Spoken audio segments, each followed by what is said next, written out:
Shooting for the first time in the studio and feeling overwhelmed with all this lighting, equipment and what exactly to do? In this video, I'm going to share with you a step-by-step guide what exactly you need to know and what exactly to do, so you will be confident, prepared and shoot as a pro for your first photo shoot in the studio. Let's get started.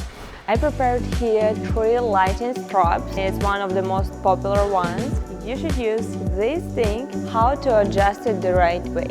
We could use V-flat, our model today, overexposed, and right now I'm doing my first shot.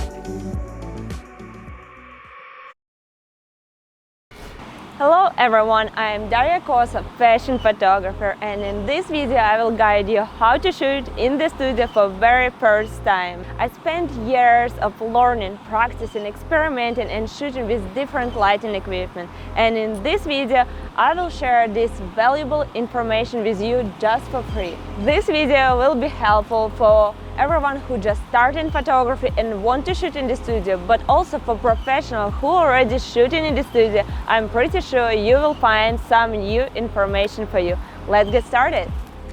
Before your first photo shoot in the studio, there is a couple questions you should ask in the studio to get better understanding how the studio look like, what exactly in there. This is gonna help you to prepare in advance how you're gonna shoot in that studio. The first, what you should ask in the studio, if there is any daylighting or not. If there is windows in the studio, you should ask where are they facing. Is it north, south, west or east side? If it's facing north, for the whole day you're gonna have very soft lighting coming into the studio. If it's facing south, that's gonna be the most controlled lighting. You're gonna use modifiers.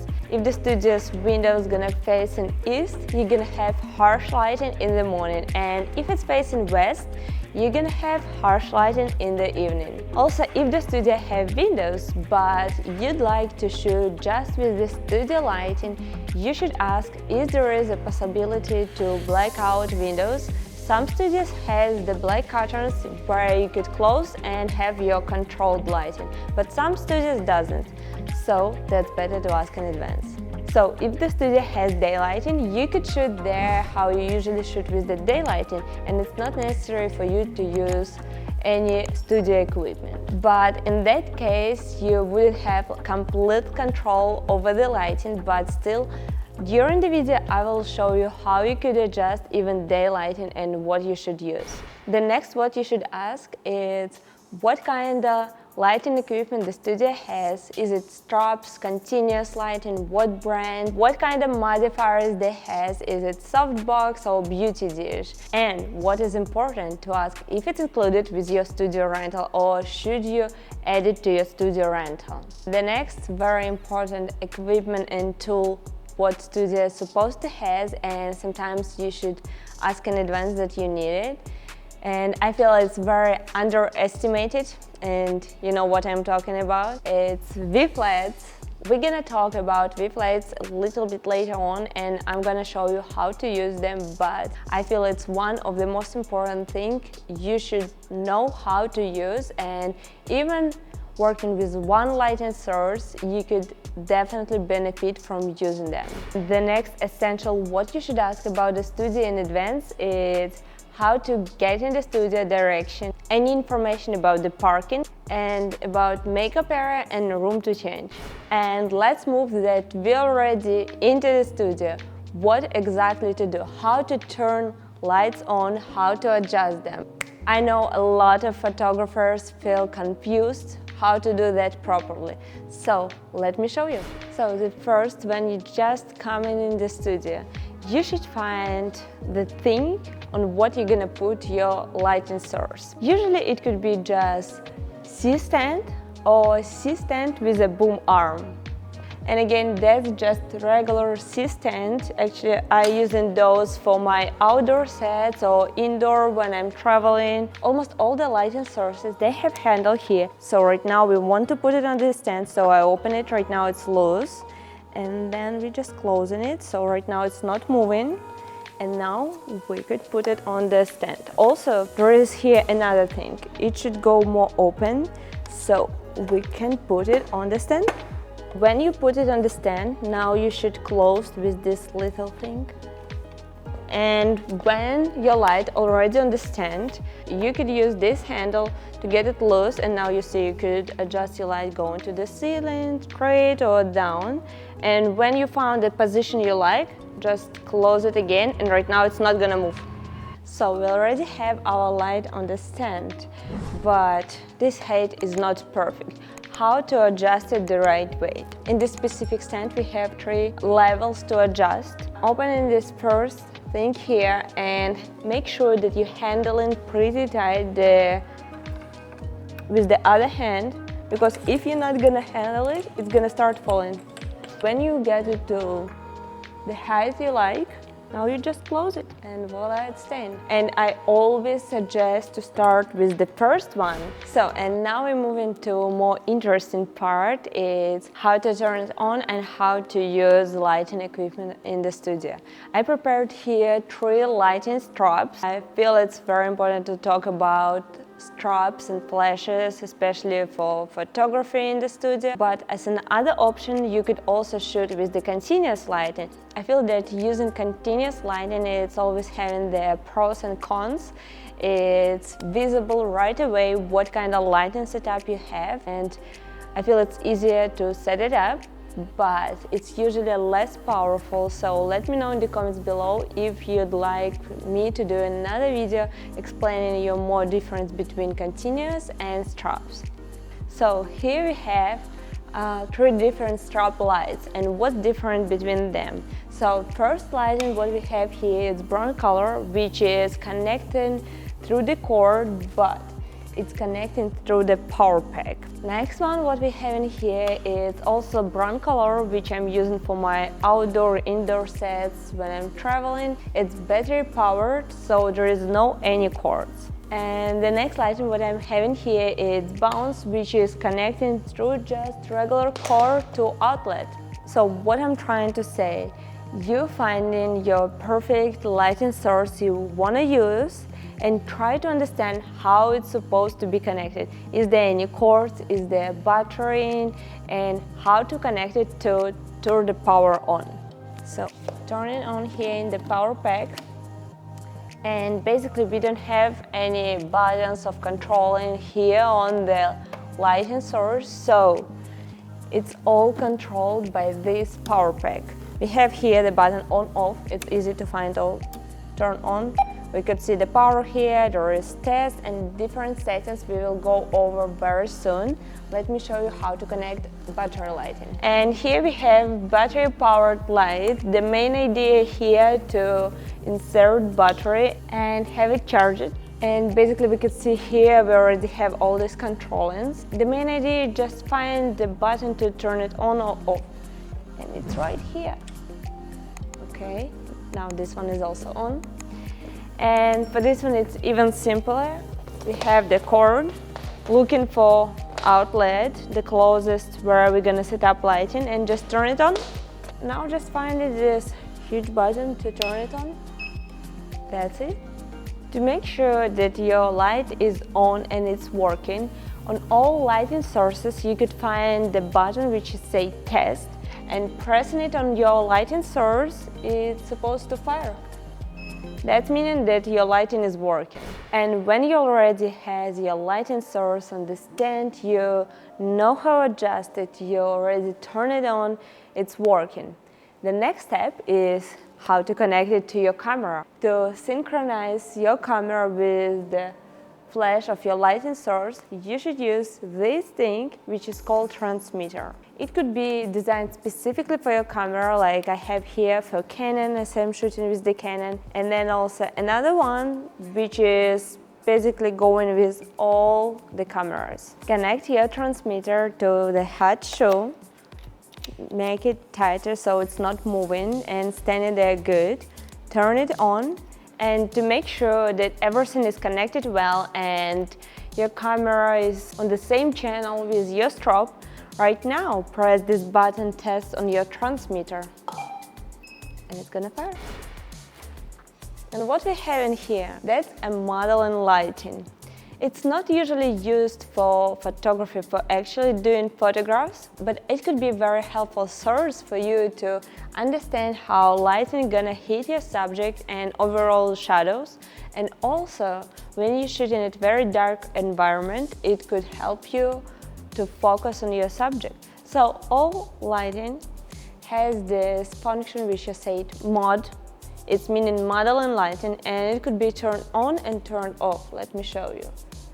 I'm turning it on, and it's usually a little bit more yellowish color. It's 3200 kelvins, the usual temperature for this light. And again, it's not powerful at all. It's just to see how your lighting gonna look like and to help you to focus. But as you probably saw, this lighting, what we're using for filming video, is just for the video, and it's continuous lighting. They don't have this function of modeling lighting, because basically it's just continuous lighting and that's it. We could use modeling lighting only for the strobes. And pro tip, if you want to use modeling lighting, I would usually suggest you to use in the beginning if it's not like dark environment and you should get this helping with the focusing. Just because it's not very powerful, but it still needs some power, and if you're gonna shoot on the high speed or using battery powered lighting, it's gonna take a little bit of your battery. If it's just lighting and you're shooting in high speed, it's gonna get more time for you to recharge. So I would suggest just use it in the beginning or use it for the full time of shooting when it's very dark. And usually your strobe need time to recharge for the full power when you could do your next shot. And if you have this function turned on with this sound, it will tell you when your strobe is fully recharged and you could fire it again. Truly, my personal opinion, when you start shooting in the studio for the first time, keep your lighting simple as much as possible. And I would suggest you to go just with one lighting source, with one modifier, and use additional V-flats. Let me show you what kind of lighting setup you could start with.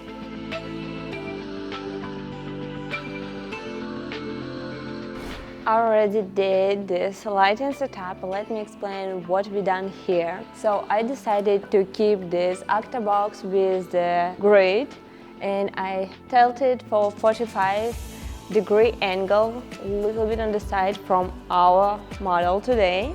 And what is important here? It's very big and heavy modifier. To secure the light and keep it safe, what I'm doing here, I'm setting up with the biggest leg of the stand in front and also putting a sandbag on it. In case if someone accidentally hit it or it starts falling, that's gonna help us to secure the lighting. The other thing what is important in the studio, and it will also help you to secure, for example, if you have long cord or extension cords, so people not fall in case of jumping or running or fast moving around the studio, gaffer tape will help you in this case.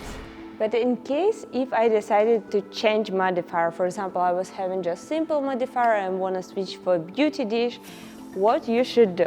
All lights kinda having the same structure.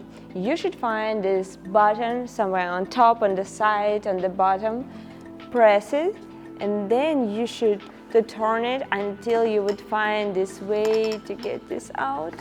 And to set up modifier, you should find the right place to put it back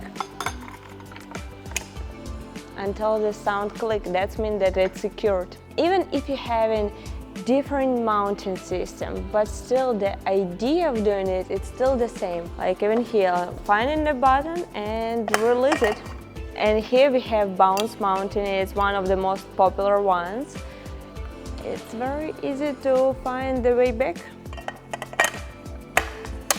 Click, get it. Guys, I hope you already learned tons of useful and great information. If so, please give me a thumbs up, subscribe to my channel if you haven't yet, and let's do a test shot on our model.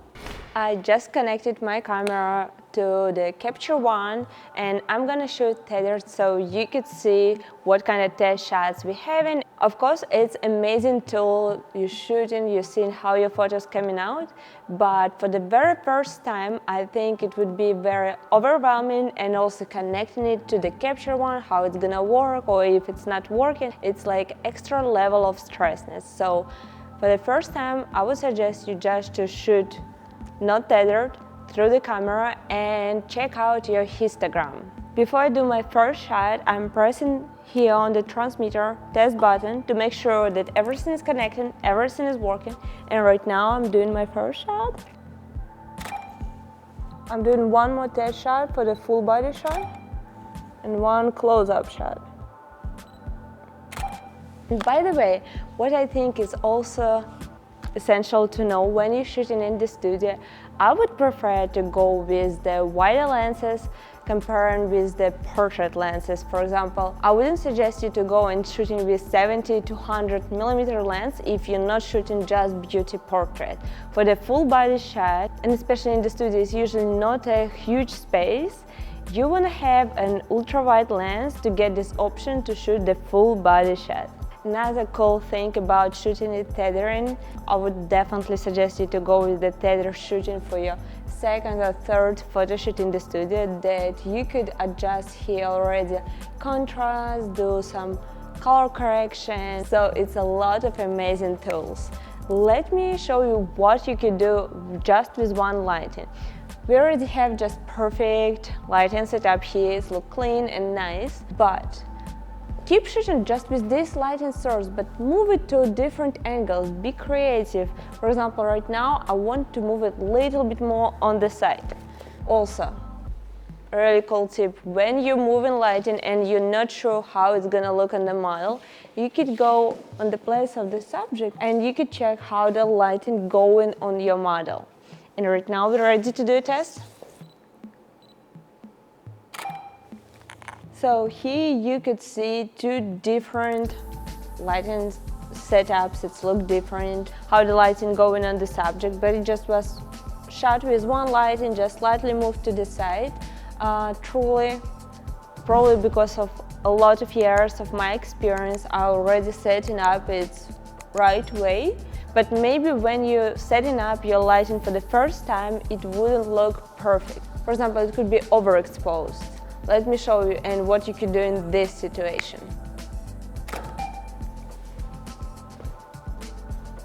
Okay, now we're obviously having an overexposed image. So in this case, if you're seeing by your histogram that you're having an overexposed image. In the case, if you're shooting in the studio and you're having strobes, controlled lighting, you have two ways how you could adjust it. First way, you should adjust your camera settings. What camera settings you should have for shooting at the studio? Your shutter speed should be between 1/25th of a second to 200ths of a second. That's usually time when your camera synchronized with the flash duration. For ISO number, I would suggest you to go as slow as possible, especially if you're shooting with the powerful strobes.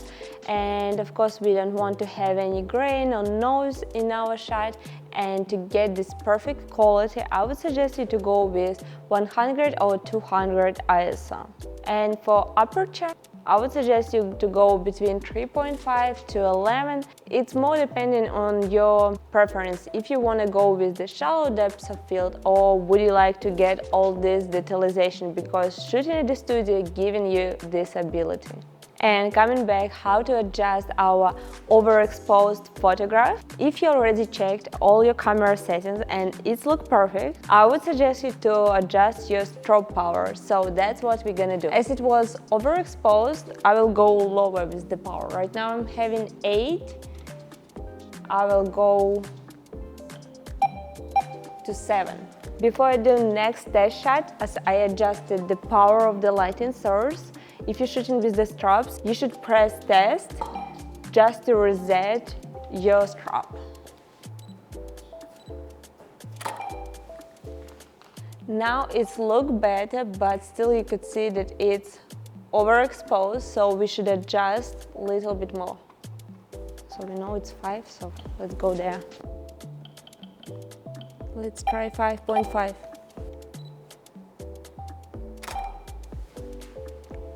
Yes, it just looks perfect. Again, we're just having one lighting source, but we could use B-flats. From the one side we have white and from another we have black. So the black one used to cut out the part of lights and reduce bouncing of it. And on another hand, we have in the white one, which is gonna bounce the lighting, and it's using as a huge reflector which is filling the shadows. The first thing what we want to do is to create here more sharp edge with the shadow. So we're gonna use black flag from this side, and here to reduce this shadow we're gonna use white reflector. We are setting up and we're pasting it to the model. And we're doing a new test shot. Now you can see that the background starts to be darker, and also you see here it was a little bit lighter, and right now we have like sharper an edge here. Even we set up the black flag, but still kind of lighting on her face looks smoother and softer because it's more even. There is no this huge difference between highlight and shadows. Let me know in the comments below what do you think, and let's set up the white reflector. Let me show you before and after. So this right now we're having like darker background, lighting is kind of more even, but still we could see like ebbs and reflection between lighting and shadows, and that's comparing with our first test shot where we was having at the same position, same power of the lighting source a little bit from the side of our subject, but without any flag, without any reflector. And actually what I started seeing here, like on our last image, I could see that white reflector, it's very like feeling even here shadow, it's less than here, and I would say it's just bouncing too much light. So I would probably just move white reflector a little bit further from our model. So in this case, it's still gonna bounce some lighting and fill the shadows, but not so intense like right now. And right now I feel we already got the perfect shot for our first photo shoot in the studio. You could go whole set with this lighting, and you could just playing around adjusting it during the set. Truly there is a lot of amazing lighting setup just with one lighting source. If you haven't checked my video yet about 4 different setups with one lighting, you should definitely check it out, and you could find a lot of inspiration ideas how you could shoot in your first time in the studio. And let me know in the comments below if I should do another video fully about lighting setups. I'm always reading your comments and I'm gonna reply there, and of course I'm gonna do a new video if you'd like to. I hope you already enjoyed watching this video. If so, please give me a thumbs up and subscribe to my channel if you haven't yet. Oh, and by the way, very important information, you would never guess, but when you're shooting at the studio, you should even more properly prepare how to direct your model. Especially when you're shooting in the studio, it's basically no kind of an environment or different props. It's usually just background, model and you. So prepare some posing ideas in advance and helping your model, directing her right way, setting up a great mood. You would definitely benefit from this. So final tips for first-time studio shooters. Common mistakes when you're shooting for the first time in the studio. Mistake to avoid is not testing camera and your lighting setup. Make sure that your exposure, highlights, shadows, everything is look perfect. And also check out for your white balance. Usually when you're shooting at the studio, it's 5600 kelvins and you could set it up manually. The next mistake which you should avoid is overcomplicating the setup instead of keeping it simple. As you come in first time in the studio and it's already overwhelming, a lot of different equipment and tools you should figure out, so just go with one lighting setup first and try it, adjusting it and see how it works. And then you could go with additional lighting. And then next, what you should avoid, instead of focusing on the gear, focus on your model. Because if you're gonna spend a lot of time trying to figure out what you're doing, what gear they have, how to do lighting setup, it already could go lower with the energy and you wouldn't get a great shot even if you set up the perfect lighting. Try to prepare in advance, and I feel after watching this video you would feel much more confident going to the studio. And my last tip, when you finish your photo shoot at the studio, finish it a little bit earlier to take time to clean up the space and put everything back on the places where it was. If you'd like to get a personalized guidance from me, I offer one-on-one mentorship and in-person workshops where I help photographers to understand lighting setups and creating a beautiful portfolio. Click the link in the description to book it today. So guys, if this video helped you to prepare for your first photo shoot in the studio, please make sure to hit this like button, subscribe on my channel and ring this bell so you'll not miss upcoming videos with photography tips. Let me know how was your first experience shooting in the studio and what was the biggest challenge during this photo shoot. I'd love to help, and see you next week.